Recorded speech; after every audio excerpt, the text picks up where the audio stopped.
하나님 말씀을 보겠습니다. 열왕기하 6장 5절부터 7절 말씀까지 보겠습니다. 열왕기하 6장 5절부터 7절 제가 읽겠습니다. 한 사람이 나무를 벨 때에 쇠도끼가 물에 떨어진지라. 이에 외쳐 이르되 아아 내 주여 이는 빌려온 것이니이다 하니, 하나님의 사람이 이르되 어디 빠졌느냐 하매 그것을 보이는지라. 엘리사가 나뭇가지를 베어 물에 던져 쇠도끼를 떠오르게 하고 이르되 너는 그것을 집으라 하니, 그 사람이 손을 내밀어 그것을 집으니라. 아멘. 한 장 더 보겠습니다. 요한복음 6장 8절부터 보겠습니다. 신약성경 요한복음 6장 8절부터 15절까지 저와 함께 한 절씩 교독하겠습니다. 제가 먼저 8절을 읽겠습니다. 제자 중 하나 곧 시몬 베드로의 형제 안드레가 예수께 여짜오되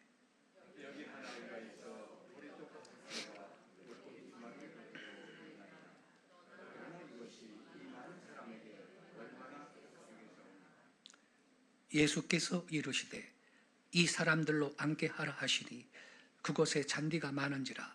사람들이 앉으니 수가 5,000명쯤 되더라.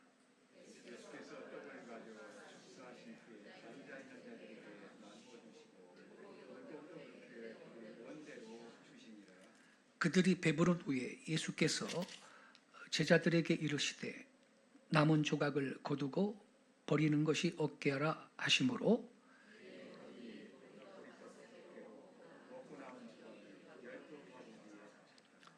그 사람들이 예수께서 행하신 이 표적을 보고 말하되 이는 참으로 세상에 오실 그 선지자라 하더라.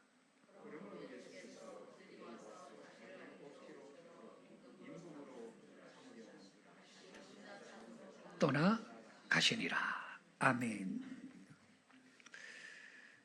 오늘 아침 함께 읽은 이 본문 말씀 중심으로 기적의 하나님, 이러한 제목 아래 말씀을 드리겠습니다. 우리가 먼저 구약 성경 열왕기하 6장에 기록된 말씀을 읽었습니다.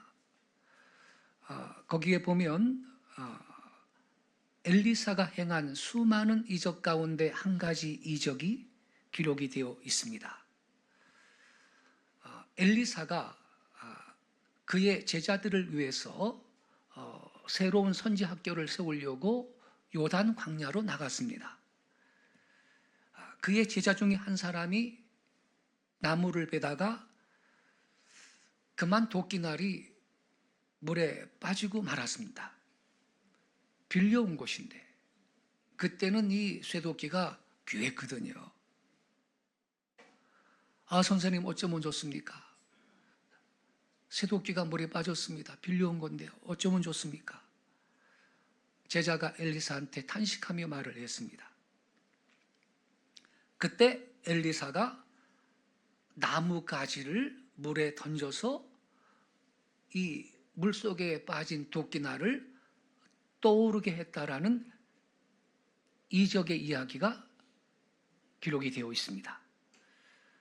또 요한복음 6장 신약 성경 말씀은 우리 예수님께서 행하신 수많은 이적 가운데 가장 유명하고 또 아마 가장 많은 사람이 동시에 혜택을 받던 이적, 오병이어의 기적 이야기가 기록되어 있습니다. 벳세다 광야에서 떡 5개, 물고기 2마리로 5천 군중을 먹이시고 남은 것이 12광주리에 찼다는 너무 유명한 말씀이죠. 여러분, 마태, 마가, 누가, 요한 4복음서가 있지 않습니까? 이 4복음서에는요, 각 복음서만의 그 독특한 기사들이 있어요. 그리고 기적의 이야기도 많이 있습니다만, 이 벳세다 광야에서 물고기 2마리, 떡 5덩어리로 그 5천 명을 먹이신 이 사건은 사복음서 전체가 다 취급하고 있는 유일한 사건에 속합니다. 무슨 뜻이겠어요? 이 한 가지 사실만 본다 해도 이 사건이 그 당시에 유대인들한테 얼마나 관심을 끌었던 사건, 또 이때 그리스도의 인기가 얼마나 높았던가, 이걸 알 수가 있는 것입니다. 그런데 중요한 건요, 이적 자체가 아니고요, 여러분. 이와 같은 이적들이 우리들한테 무엇을 말하고 있느냐라는 것입니다. 왜냐하면요, 이 기적이라는 거 있죠, 이건 반드시 우리 기독교만 이 독점하고 있는 게 아닙니다. 심지어 때로는 무속인 무당들도 때로는 기적을 일으킬 때도 있습니다.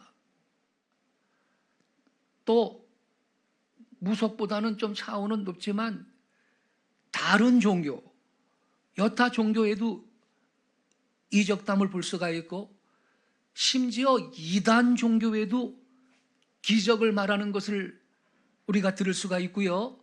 여러분, 요한계시록 13장 보세요. 마귀도 이적을 행한다, 그런 말씀이 기록되어 있습니다.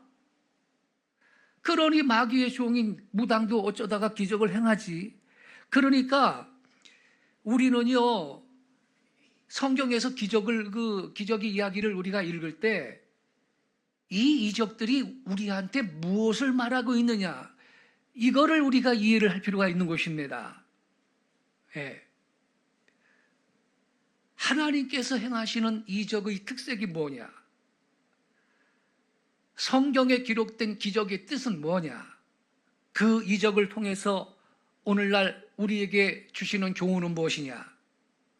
그 이적이 오늘의 교회에 또 우리의 신앙과 무슨 관계가 있는 것이냐, 이 점을 우리는 명백히 할 필요가 있는 것입니다. 어거스틴은 말하기를 우주는 하나님의 기적이다 그랬습니다. 그렇습니다. 우주는 저절로 탄생한 게 아닙니다.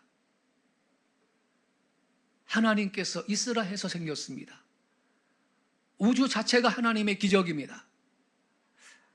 한국의 구상이라고 불리는 나이 많은 시인이 있는데, 자기의 그 손가락을 자세하게 들여다보면서 내 손가락이 하나님의 기적이다라고 말한 적이 있습니다. 여러분, 우리가 깊은 밤중에 헤아릴 수 없이 하늘을 수놓고 반짝이는 밤하늘의 별들을 우리가 바라볼 때, 그 넓은 대우주를 볼 때 우리가 얼마나 작은 존재인가를 인식하면서, 아, 우주가 하나님의 기적이구나, 하나님의 기적적인 사실들을 느껴볼 수가 있는 것입니다. 또한 우리의 몸에 지니고 있는 작은 부분들 속에서도 하나님의 기적적인 놀라운 솜씨를 우리가 볼 수 있는 것입니다. 이제 우리는 오늘의 본문 이 요한복음을 통해서 벳세다 광야에서 5천 군중을 먹이신 사건을 자세히 해석을 하면서 그 이적의 뜻이 뭔가, 하나님의 이적에 반드시 있어야 할 중요한 요소들이 무엇인가 하는 점을 오늘 아침 같이 묵상하면서 은혜를 나누도록 하겠습니다. 먼저 말씀을 드리고 싶은 것은 이적의 동기입니다. 기적의 동기, 그 이적이 발생하기 전 어떤 사정 하에서 그러한 이적이 주어졌던 것이냐, 이 점을 우리는 살펴봐야 될 것입니다.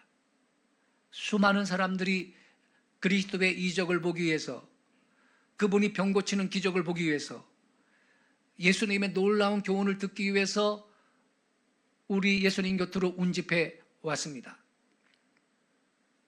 여기에 5,000명이라 그랬잖아요. 5,000명. 유대인들은 여성하고 아이들을 숫자에 안 집어넣었거든요. 그러니까 이 장정의 수만 이 5,000명이니까 여성들과 아이들을 다 합하면 엄청난 숫자가 그때 모여 있었던 것입니다. 아마도 어쩌면 그리스도의 일생을 통해서 아마 가장 많은 사람들이 모였던 사건일 가능성도 있습니다. 이들이 모여와서 예수님의 말씀을 듣고 우리 주님이 병 고치는 권능을 보기도 했습니다. 그런데 어느새 해가 서쪽으로 기울고 날이 어두워지기 시작했습니다. 이때 그들을 그냥 돌려보낸다면 그 많은 군중은 집으로 가기 전에 곤비해질 수가 있을 것입니다. 또 사람들이 너무나 많기 때문에 어디에 가서 그 많은 사람들을 떡을 사겠습니까? 슈퍼마켓이 혹시 있었다 하더라도 그 많은 사람 떡을 어디 가게에서 팔겠습니까? 그들을 먹일 수가 없어요. 갑자기 많은 떡을 만들 수도 없죠. 다시 말씀드리면 여러분, 모든 길이 다 막혔을 때, 기적을 통하지 않고는 다른 길이 없을 그때 기적이 나타났던 것입니다. 이 점이 포인트입니다, 여러분. 구약과 신약 전체를 볼 때 성경 가운데 이적은요, 언제나 무시로 있었던 게 아니고요. 우리가 얼핏 보면 기적이 항상 있었던 것 같지만 사실은 그게 아니고 이적의 3대 시기라고 불리는 그러한 시기가 있었습니다. 첫째 시기는 모세 시대였습니다.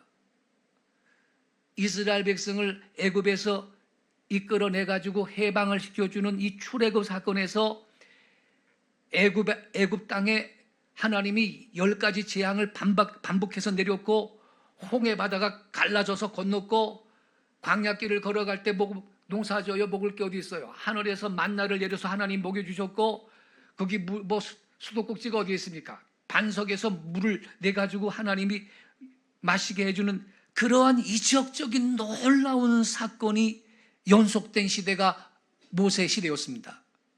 둘째는 엘리야와 엘리야 시대. 이스라엘이 북이스라엘 남유다 왕국으로 분국이 되고 북왕국 이스라엘이요 바알신을 숭배하고 있을 때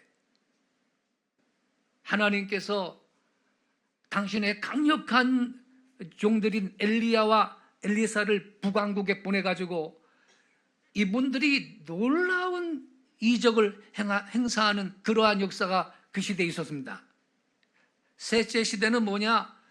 예수님과 바울, 베드로, 바울을 잇는 이 초대교회 시대.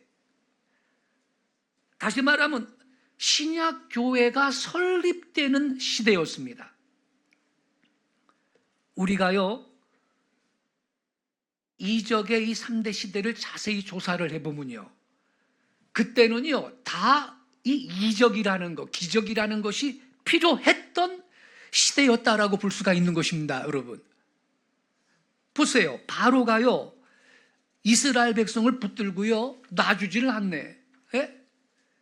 그런 완고한 바로의 마음을 깨뜨리고 이스라엘 백성이 애굽에서 해방을 받기 위해서는 그때 이적이 필요했거든요.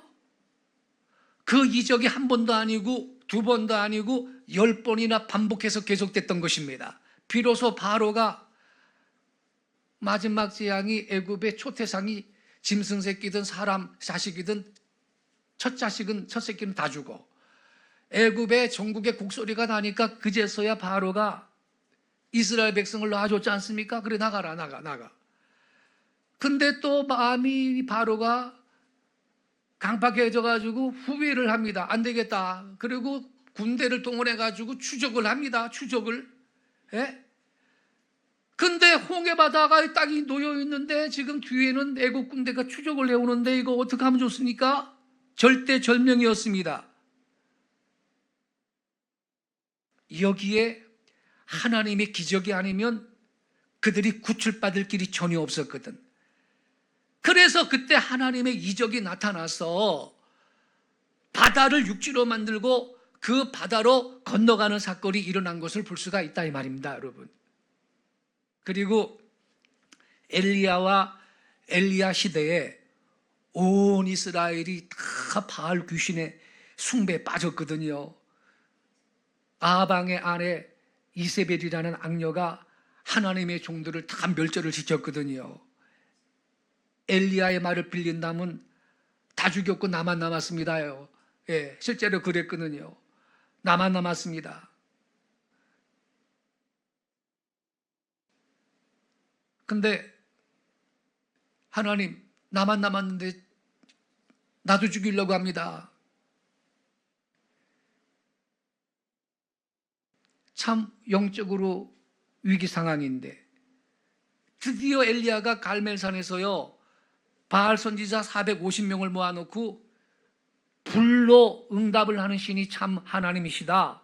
바알이 참 신이냐 여호와가 참 신이냐 한번 대결해보자 그랬습니다. 그래서 먼저 바알 선지자 450명이 열심히 기도를 했는데 응답이 없으니까 이것들이 자기 몸을 자해까지 하면서 부르짖었지만 아무 응답이 없어요.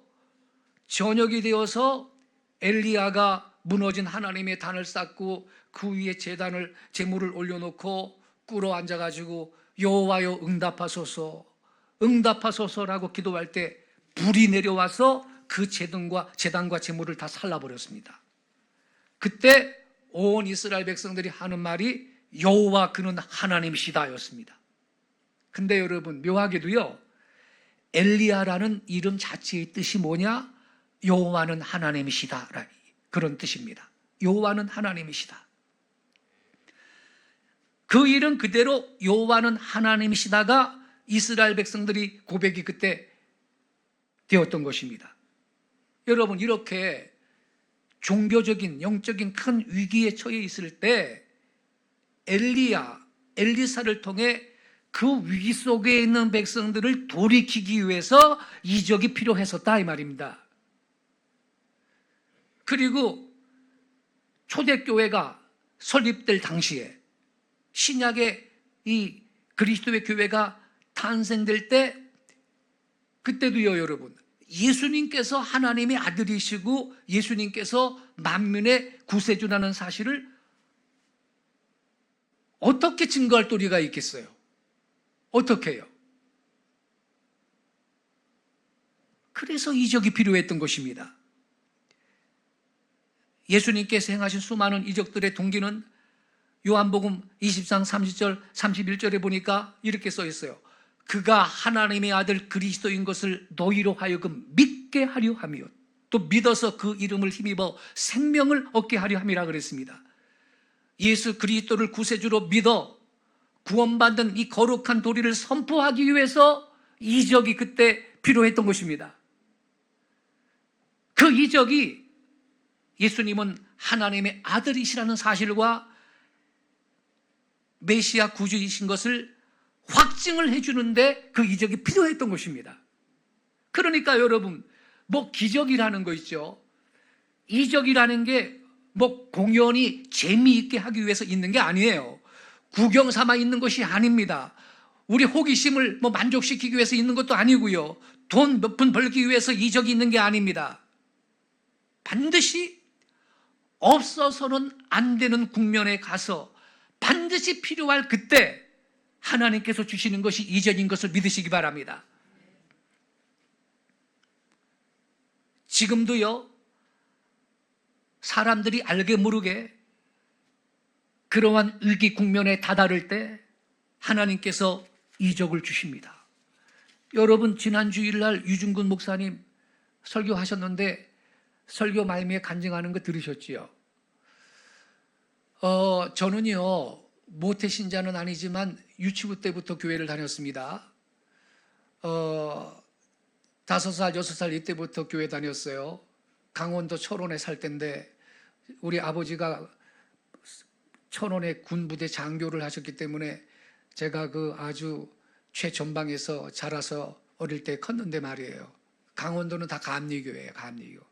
감리교 다녔는데 열심히 교회 다녔어요. 예배당에 종이 있어요.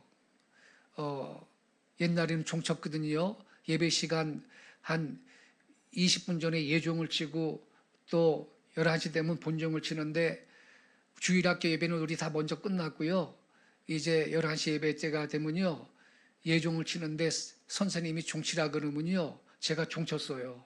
7살, 8살짜리가. 근데 종줄을 땡기는데 그게 땡겨집니까? 그러니까 내 또래 7명, 5명, 6명이 종줄을 같이 붙들고 잡아 땡긴 기억이 아직도 나요. 예. 지금 생각해 보니까 주님께서 이쁘게 봐주셨을 것 같아요. 그 쪼무라기들이 말이죠. 예. 그렇게 교회에서 자랐어요. 그리고 이제 우리 아버지가 군인 전역을 장교 생활을 했는데 마치시고 의정부의 고등학교 교사로 부임을 하셨는데, 공립고등학교 미아리에서 이제 서울 생활을 시작을 했는데, 제가요 미아리 쪽에 교회를 다니고 그리고 계속 중학생이 됐죠. 그런데 의정부까지 출근하시기가 아버지가 힘이 드니까 의정부랑 서울에서 제일 가까운 동네가 도봉동입니다. 도봉동 다음으로 지나가면 북쪽으로 가면 이제 거기 의정부예요. 그래서 지금은 좀 괜찮아졌지만 1970년대, 80년대까지만 해도 서울에서 제일 망하고 못 사는 사람이 가서 사는 데가 도봉동입니다. 예. 그런 동네예요. 근데 우리 아버지가 도봉동에는 데려가서 살기는 그랬나 봐. 그래서 도봉동보다 조금 괜찮은 데가 그 한정거장 앞에 방학동이라고 있습니다. 거기에서 이제 이사를 가서 살면서 제가 이제 교회를 옮겨야 되잖아요. 미아리에서 살다가. 그런데 앞집 형이 고등학교 1학년 때인데 교회 같이 가자 그래가지고 따라간 데가 도봉동을 가시더라고. 도봉동. 제일 어려운 사람 사는 동네. 도봉동의 도봉산 자락 밑에 산 입구에 인가도 별로 없는데 교회가 하나 있더라고요. 그 길을 제가 다닌 거예요. 고등학교 1학년생이. 우리 방학동에 당시에 그래도 버젓하고 큰 교회 많았는데, 예? 근데 저는 그 작은 교회를 간 거예요. 예. 기꺼이 갔어요. 작은 교회를 다녔는데, 그날 지난 주일날 유중근 목사님 설교하셨죠. 그때 그분이 30대 전도사였는데, 저는 고등학생 1학년으로 갔는데, 교인이 뭐 7명, 8명 정도 되는 수준이었죠. 그런데 그 교회를 방학동에서 도봉동까지 걸어서 열심히 다녔는데요. 유 목사님이 지난 주일날 간증하셨죠. 신방을 갔더니 그것도 그 전도사님도 당시에 부임을 해간 거예요. 갈 사람이 없어, 그 교회는. 예. 그래서 이제 신방을 갔더니 36된 여성도인데 14년 동안 신장이 망가져가지고 투석으로 생명을 연명하는 여자가 있었다 그랬잖아요. 여자 집사님이. 병색이 너무 완연해서 80 노인 같았다 그랬죠. 근데 이 전도사님이 뭐라 그랬어요? 내일부터 새벽기도 나오세요. 그랬대잖아요. 참 대단합니다. 그 사람은 오후 2시나 돼야 누가 부축해야 일어나는 사람이라 그랬고, 오후 2시나 돼야. 걸어갈 때는 이렇게 걸어가야 되지. 혹시 넘어지면 큰일 나거든요. 힘도 없는 사람이고. 그런 사람한테 내일부터 새벽기도 나오세요 그랬으니 그 전도사님도 대단하지 않습니까? 근데 전도사님이 그래요. 그 유목사님이 자기가 왜 그런 말을 하는지 모르겠다고. 그게 성령님께서 하게 하신 말이지. 그때 그 환자한테 어떻게 그런 말을 하겠느냐는 거예요. 그런데 그 다음날 새벽 기도 때 그 사람이 저 뒤에 나와 앉았다라는 거예요. 근데 나는 그 교회를 다녀서 알잖아요. 그 사람은 걸음을 이렇게 걸어야 되기 때문에 2시에 일어나서 출발을 했답니다. 2시에. 그 새벽에 주여 강단에서 전도사님이 기도하면 자기도 저쪽에서 앉아서 기도하고 주여 이렇게 기도했는데 언제 닿았는지도 모르게 한 달도 안 돼서 신장이 고쳐진 겁니다. 할렐루야. 14년 동안 못 고쳤던 서울대학병원에서 투석하며 살았던 그 여자가. 그러니까 여러분,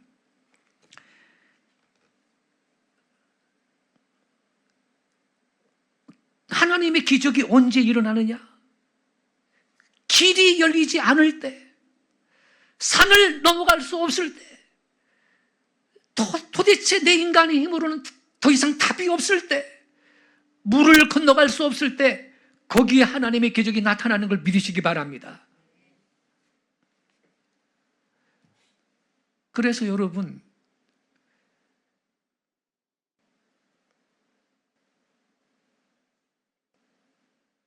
기적이 필요하신 분은 부르짖기 바랍니다.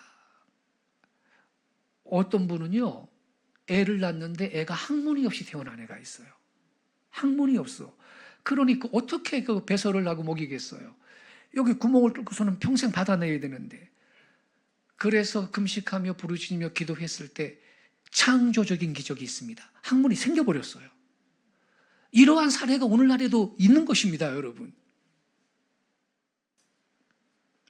만약에 그 아까 말씀드린 그 14년 동안 투석하면서 병이 들었던 여자가 말이죠. 전도사님이 내일부터 새벽기도 나오세요 그러는데 내가 그걸 어떻게 합니까? 이랬어 봐요. 무슨 기적이 일어나겠어요? 여러분, 그래서 순종이라는 게 중요한 것입니다. 순종이라는 거. 그 성경에도 보면요. 문둥병자 10명이요. 예수님이 지나가시는데 예수님 지나가신단다.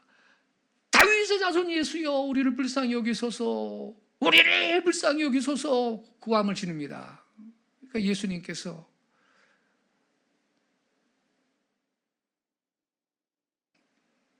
말씀하시죠. 너희 몸을 제사장한테 가서 보여라 그랬어요. 그게 무슨 뜻인지 아세요? 그 당시는요, 문둥병자는요, 도시에서 쫓겨나서 딴 데서 살아야 되고요, 성전에는 근처도 못 가요. 부정해서. 그거 전염되면 큰일 나잖아요. 근데 문둥병에서 완치가 되는 경우가 있어요. 어쩌다. 그러면 완치 판정을 누가 하냐면 제사장이 해줍니다. 그러니까 예수님이 네 몸을 제사장한테 가서 보여라. 이 얘기는 완치됐다라는 것을 확인받아라 이 말이야. 그런데 그때 이 문둥병자 10명이 주님 농담하십니까? 아니 내 몸뚱아리가 이런데 내가 거기 가서 몸 보여줬다가 무슨 경을 칠 일이 있습니까? 이래가지고 무슨 기적이 일어나겠어요. 근데 이들이 갔거든. 할렐루야. 가다가 나왔습니다. 할렐루야. 가다가 나왔다니까. 그러니까 여러분 우리 믿음의 세계는요 때로는 인간의 이성을 초월합니다. 매사에 계산하고 따지고 이리저리 재고 그러는 사람은 하나님의 이적을 경험할 생각을 하지 마세요. 우리는 기적이 필요하다면 믿음을 갖고 주님 앞에 나가 부르짖어야 할 것입니다.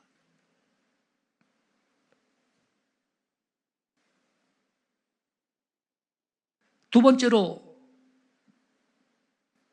말씀을 드리고 싶은 것은 하나님의 이적에 참여했던 사람에 대해서입니다. 즉 사람이 한 일이 무엇이냐라는 거예요.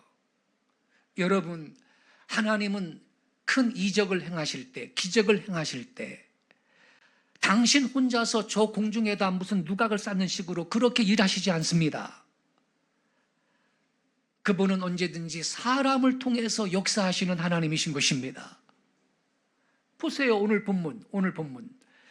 예수님께서 오병이어의 기적을 행하실 때, 5천 군중을 먹이실 때, 어린아이가 가져온 이 보리떡 5개, 물고기 2마리를 취하셔서 이것 가지고 그 많은 군중을 먹이셨던 것입니다. 다시 말씀드리면 이미 있던 작은 걸 갖고 그 군중을 먹이셨습니다. 이것을 여러분 눈여겨보셔야 됩니다.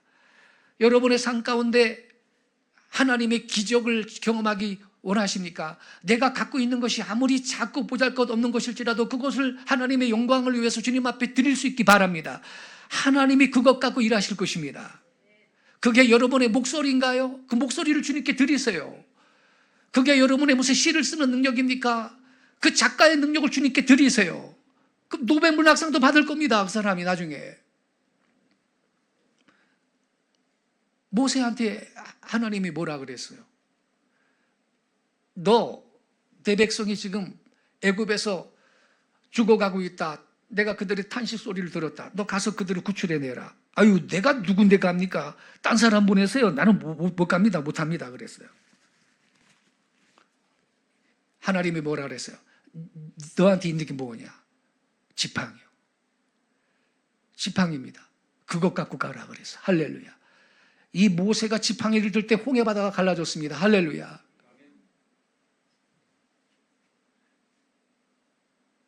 여러분, 우리가 구약 성경은 엘리사의 그 도끼 날 건져낸 기적의 이야기를 우리가 읽었는데, 나무 배다가 도끼날이 빠졌어요? 엘리사가 물어봤죠. 어디다 빠뜨렸느냐? 왜 물어봤습니까? 엘리사가 지금 그러면 옷 벗고 말이죠. 그 호수 속에 들어가가지고 건져내려고 어디 빠졌냐고 물어본 거예요? 그렇지가 않았습니다. 그게 목적이었다면 구체적인 도끼 날 빠진 장소를 알아내는 게 필요했겠죠? 그러나 여러분, 엘리사는요, 하나님의 능력과 기적으로 도끼날을 건져낼 작정이었습니다. 그렇다면 장소가 무슨 관계가 있겠어요? 그렇지만 엘리사는 묻습니다. 어디 떨어뜨렸느냐? 그리고 엘리사가 거기다가 나뭇가지를 가지고 던졌습니다. 인간적으로 보면 참 우스운 사건이죠. 여러분, 어떻게 그 나뭇가지가 무서운 새를 건져낼 수가 있겠습니까? 그 무거운 새를. 근데 나뭇가지를 그 물에 던졌더니 이 나뭇가지가 갑자기 변해가지고 힘 있는 자석처럼 돼버렸습니다. 할렐루야. 저 밑에 있던 도끼날을 끌어올렸다 이 말입니다. 무슨 뜻이에요, 여러분? 하나님께서 저와 여러분의 삶 가운데 당신의 위대한 역사, 기적적인 역사를 이루실 때는 무언가를 사용하시는 것입니다. 뭔 말이냐? 우리 인간이 해야 할 일은 인간한테 맡기시는 것이에요. 반드시 우리에게 한 분야를 맡기신 다음에 일하시는 분이에요. 하나님 단독으로 결코 일하시 않는 것입니다. 그런 거로 성도 여러분 하나님 앞에 받은 게 뭐예요? 그게 작다고 무시하지 마세요. 그걸 주님 앞에 드리시기를 바랍니다. 하나님께서 거기에 기름을 부으실 것이고 위대한 기적적인 역사를 여러분의 생애 가운데 그것을 사용하셔서 하나님이 이루실 줄로 믿습니다.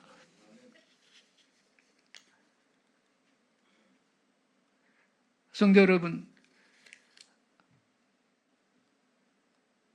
여기 보니까 12강조리가 남았대요. 오병이어의 기적. 물고기 5마리, 2마리 보리떡 2개로 5천 명 먹이고도 12강조리가 남았대요. 그 우스갯소리로 어떤 학자들이 그거 12강조리 남았는데 그거 보리떡 5개 물고기 2마리 갖다 바친 그한테 12강줄이 몽땅 다 줬을 것 같다, 그런 말하는 사람이 있어요. 착한 일을 했다고, 넘치도록 더 주셨다, 이렇게 해석하는 분이 있는데, 우리가 여러분 우리의 삶을 주님 앞에 드리면 하나님의 큰 이적이 나타나 나를 통해서 더 풍성한 은혜가 흘러가게 될 줄로 믿습니다. 남는 거예요, 남는 거. 여러분, 하나님 앞에 바친 물질, 하나님께 바쳐진 사람, 그들을 통해서 오늘날에도 하나님의 큰 기적의 역사가 이루어져 나가는 걸 믿으시기를 바랍니다. 예수님께서 행하신 벳세다 광야의 놀라운 이적이 오늘날도 우리의 삶 가운데 얼마든지 있을 수가 있는 것입니다. 우리 앞에 닫혀 있는 게 아닙니다. 예수 그리스도는 어제나 오늘이나 영원토록 동일하시다고 성경에 써 있습니다. 요점은 우리가 그 이적을 올바르게 볼 줄 알고 거기에 호응할 줄 아는 신앙적 자세가 필요한 것입니다. 의지하는 하나님을 더욱 의지하고 우리의 위대하신 왕, 큰 기적을 행하시는 그 하나님을 신뢰하고 세상 그 무엇보다 그 하나님을 믿고 나갈 때 오늘날에도 하나님은 저와 여러분의 삶 가운데 위대한 역사를 이루실 줄로 믿습니다. 할렐루야. 예배팀 나와주세요.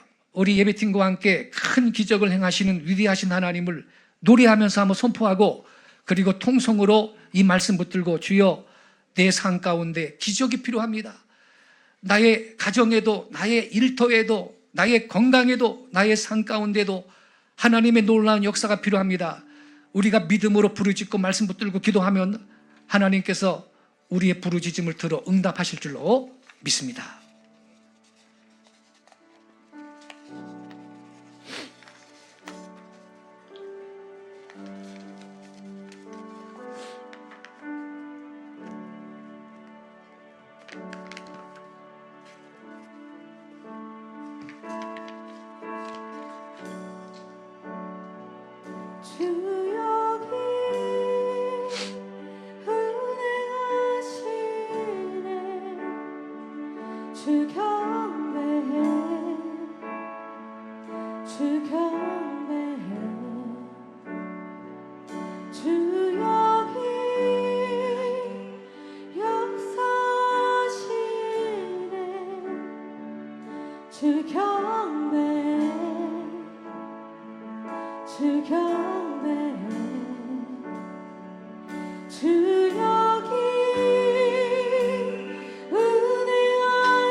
만지는 주님,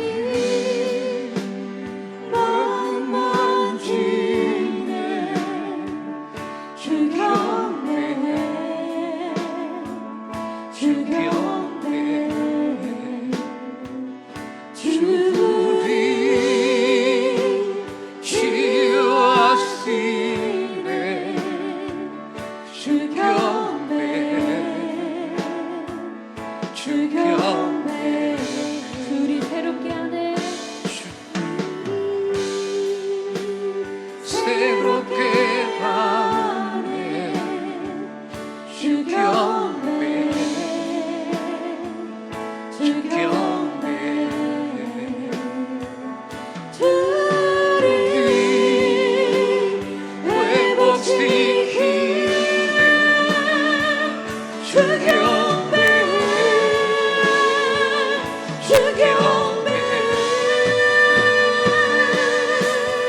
약속을 지키시는 분 어둠 속을 밝히시는 빛 그는 우리 하나님 새 길을 만드시는 분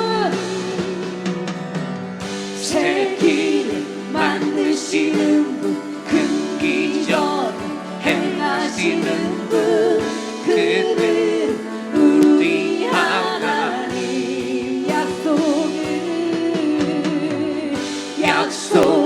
지키시는 분 어둠 속을 밝히시는 빛 그는 우리 하나님 그는 하나님 그는 하나님 그는 하나님 그는 하나님 주의 이름 볼 수 없어도 주의 일하심 볼 수 없어도 주의 일하심 알 수 없어도 주는 결코 멈추지 않네 주는 결코 멈추지 않네 주의 일하심 볼 수 없어도 주의 일하심 알 수 없어도 주는 결코 멈추지 않네 주는 결코 멈추지 않네 주의